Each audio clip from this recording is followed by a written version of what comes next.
There's a report out about a new computer virus that may be aimed at destroying a bricks and mortar facility. The virus is called Stuxnet, and according to the Financial Times, it may be aimed at Iran's controversial nuclear facility. Joining us now is Richard Falkenrath. He is principal of the Chertoff Group and a Bloomberg contributing editor. He has also been a White House advisor on security. Richard, thanks so much for being with us this morning. First of all, how does this virus work? So this virus attacks the SCADA systems for industrial facilities, and that means supervisory data and control systems. What it does is it originally started with a USB drive. Someone would take an infected USB drive, stick it into a computer, and then it propagates through the system. It's a worm, which means it propagates by itself. It keeps moving through the system, and it hides its tracks. But, Richard, I mean, does it have to be placed there? It seems like it does. It started with, we think it started with a USB drive that was physically connected to one of the machines, and then it went itself through the network. And the techie people who analyze this think this is one of the most sophisticated pieces of malware they've ever seen. And the reason for that is it's using stolen certificates, the legitimate digital certificates that real companies use to identify themselves when they communicate.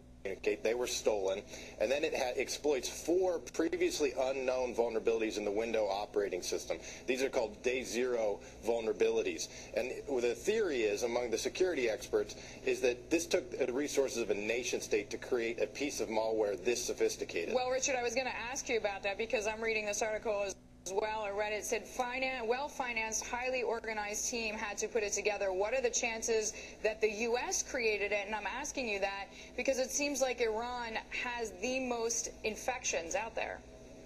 That's right. Iran has by far the most infections, followed by India and Indonesia.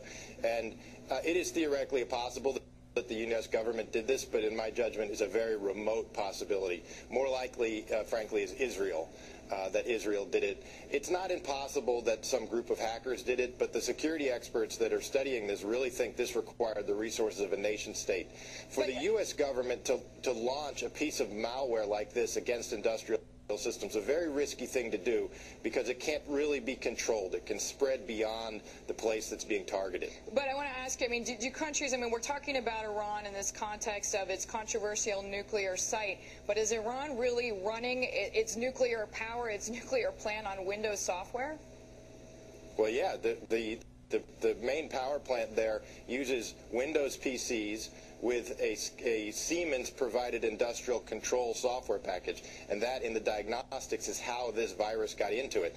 And that's an increasingly common configuration.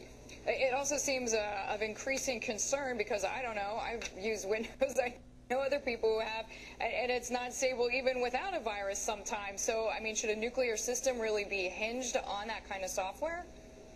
Well, that is the nature of the modern economy and our technology. We rely heavily on these IT systems. In this case, the virus exploited 4 vulnerabilities that the Windows manufacturers did not know about. 2 of them have now been closed, but there's 2 that they're still working on and then are going to close soon. And that's why it's so important to always stay up with your software patches that come along. So, Richard, I mean, just getting back to what you said about you think that Israel did it, I mean, I'm going to guess that they will never admit it, even if they did. And I wouldn't say I think that Israel did it. I'd say it's more likely that the U.S. did it. This is almost impossible to figure out.